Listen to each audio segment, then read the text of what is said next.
দিন আগের কথা। এক জঙ্গলে বাস করত একটি টুনি ও তার দুইটি ছানা। টুনি তার ছানাদের নিয়ে খুব সুখেই দিন কাটাচ্ছিল, কিন্তু একদিন টুনির বাসার উপর নজর পড়ল একটি পাজি শিয়ালের। আরে বাহ, এত দেখি টুনির বাসায় দুটো ছানা আছে। যাই, টুনিকে বোকা বানানোর চেষ্টা করি। ও কি নাদুস নুদুস ছানা, আমাকে আজ খেতেই হবে। টুনটুনির পাখির মাংস কত নরম আর সুস্বাদু হয়, তা কেবল খেলেই টের পাওয়া যাবে। আমাকে খেতেই হবে ওর ছানা দুটোকে আজকে। এই বলে শিয়াল ঝোপ থেকে বেরিয়ে টুনির বাসার নিচেই গেল আর টুনিকে বলতে লাগলো, এই বেটা টুনি, তোর ছানাগুলোকে নিচেই ফেল, তা না হলে আমি যদি গাছে উঠি তাহলে কিন্তু তোর ছানাদের সাথে সাথে তোকেও খেয়ে ফেলবো। কেন? তুমি কি বানর নাকি সাপ যে গাছে উঠবে? তুমি তো একটা শিয়াল, তুমি কিভাবে গাছে উঠতে পারো? আমাকে কি বোকা পেয়েছো নাকি যে তোমার ভয়ে আমি আমার ছানাদেরকে নিচেই ফেলবো? ক্ষমতা থাকলে উপরে আসো, উপরে এসে আমার ছানাদেরকে খেয়ে যাও। এখনো সময় আছে, তোকে ভালো করে বলছি, ভালোই ভালোই তোর ছানাদের নিচেই ফেল, তা না হলে সত্যি সত্যি তোর বাসার উপরে উঠে যাব। তখন তোর ছানাদের সাথে তোকেও খাবো। বললাম তো, যদি পারো তাহলে আমার বাসায় উঠে এসো, উপরে এসে দেখি কেমন করে আমার ছানাদের খেতে পারো। না, ভেবেছিলাম টুনিকে বোকা বানিয়ে ওর ছানাদের খাবো, কিন্তু বেটা তো দেখছি সবই জেনে গেছে। টুনির গাছটা যথেষ্ট চিকন, এই গাছটা আমি যদি ঝাঁকাতে শুরু করি তাহলে বাচ্চাগুলো উপর থেকে নিচেই পড়বে, আর আমি তখন ওর বাচ্চাদের খেতে পারবো। এই বলে পাজি শিয়াল টুনির গাছটা ঝাঁকাতে শুরু করে। জোরে জোরে ঝাঁকুনির ফলে টুনির বাসা থেকে তার ছানা দুটি নিচেই পড়ে যায় আর দ্রুত শিয়াল ছানা দুটি খেয়ে ফেলে।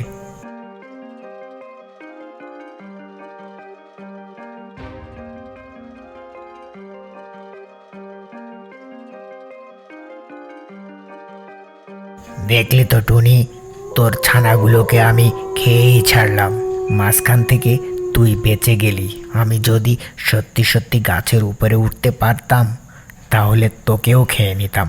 আমি এখন যাই, আবারও তুই ডিম পাড় আর বাচ্চা ফোটা, তারপর আমি আবার আসবো, তোর ছানাদের খেয়ে যাব আমি। তুমি খুবই পাজি একটি শিয়াল, আমার ছোট ছোট ছানাদের খেয়ে কি লাভ হলো তোমার? তোমার তো পেটও ভরলো না, তাহলে কেন তুমি আমার ছানাদেরকে খেলে? আরে বেটা, তুই কি বুঝবি? তোর ছানাগুলোকে খেয়ে যে মজা পেয়েছি, এরকম খাবার জীবনেও খাইনি আমি। তবে তুই চিন্তা করিস না, এর পরের বারও আমি তোর ছানাগুলোকে খাবো। তাড়াতাড়ি ডিম পাড় আর সেই ডিম থেকে নাদুস নুদুস বাচ্চা ফোটা। এই কথা বলেই শিয়াল সেখান থেকে চলে গেল আর টুনি মন খারাপ করে বাসাতেই বসে থাকলো। এই ঘটনা ঘটার বেশ কিছুদিন হয়ে গেছে। শিয়াল তার আস্তানায় বসে বসে ঝিমাচ্ছিল। হঠাৎ টুনির কথা মনে পড়ল। আরে, টুনির ছানাদের খেয়েছিলাম তো অনেক দিন হয়ে গেল, এর মধ্যে মনে হয় টুনি আবারও ডিম পেড়েছে আর ডিমগুলো ফুটে বাচ্চাও বের হয়েছে। যাই, একবার টুনির বাসায় একটু ওকে মেরে দেখে আসি। আমাকে তো দেখলে আবার বাচ্চাগুলো লুকিয়ে ফেলতে পারে, তখন তো কিছুই কপালে জুটবে না।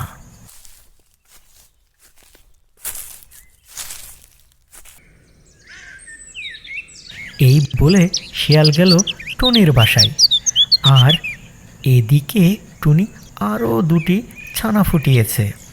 আগের মতোই টুনি তার ছানাগুলোকে পাহারা দিচ্ছিল। দুষ্টু শিয়াল ঝোপের আড়াল থেকে দেখলো টুনির বাসায় আগের মতোই নাদুস নুদুস দুইটা ছানা। আরে ওই তো টুনি দেখছি আবারও দুটো ছানা ফুটিয়েছে। না না না, দেরি করা যাবে না, টুনির কাছে যাই, গিয়ে টুনির ছানা দুটোকে চাই। ভালোই ভালোই যদি দিয়ে দেয় কিছুই বলবো না, আর যদি না দেয় আগের মতো আবারও গাছ ঝাঁকুনি দিতে শুরু করব।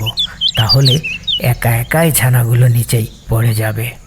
এই বলে শিয়াল ঝোপের আড়াল থেকে বেরিয়ে এসে আবার টুনির বাসার নিচেই গেল, আর টুনিকে ভয় দেখিয়ে বলতে লাগলো, কে রে টুনি, এ তো দেখছি আবারও দুটো ছানা ফুটিয়েছিস। বলেছিলাম না আমি আসবো, ঠিক চলে এসেছি। নে, ভালোই ভালোই তোর ছানাগুলোকে মাটিতে ফেল, আমার অনেক ক্ষুধা লেগেছে। আমি তোমার কাছে হাত জোড় করে মিনতি করছি, তুমি আমার ছানাগুলোকে খেও না।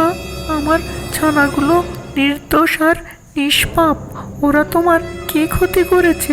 তুমি ওদেরকে খেও না ভাই, কমসে কম এই ছানাদেরকে এবার ছেড়ে দাও তুমি। দেখ টুনি, এখনো সময় আছে, আমি তোকে কিন্তু ভালোই ভালোই বলছি, ছানাগুলোকে নিচেই ফেল।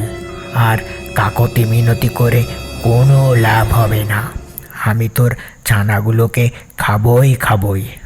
ভালো এটাই হবে যে তুই তোর ছানাগুলোকে তাড়াতাড়ি নিচেই ফেলা। আমি তোমার কাছে হাত জোড় করে ভিক্ষা চাইছি, তুমি আমার ছানাগুলোকে ছেড়ে দাও ভাই। আমার ছোট্ট নিষ্পাপ বাচ্চা, এবার তো বাঁচার সুযোগ দাও তুমি। বুঝতে পেরেছি, সোজা কথাই কাজ হবে না, আবারও গাছ ঝাঁকাতে শুরু করি তাহলে, এই ছানাগুলো মাটিতে লুটিয়ে পড়বে। এই বলে শিয়াল টুনির গাছটা ঝাঁকাতে শুরু করে। জোরে জোরে ঝাঁকুনির ফলে বাসা থেকে তার দুইটি ছানা আবার নিচেই পড়ে যায়। আর দ্রুত শিয়াল ছানা দুটি খেয়ে ফেলে। তারপর শিয়াল তার আস্তানায় ফিরে গেল। টুনি মন খারাপ করে তার বাসাতেই দাঁড়িয়ে থাকলো।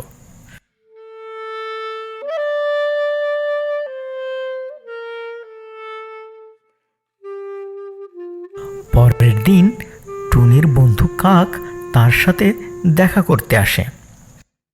কি হয়েছে বন্ধু তোমার?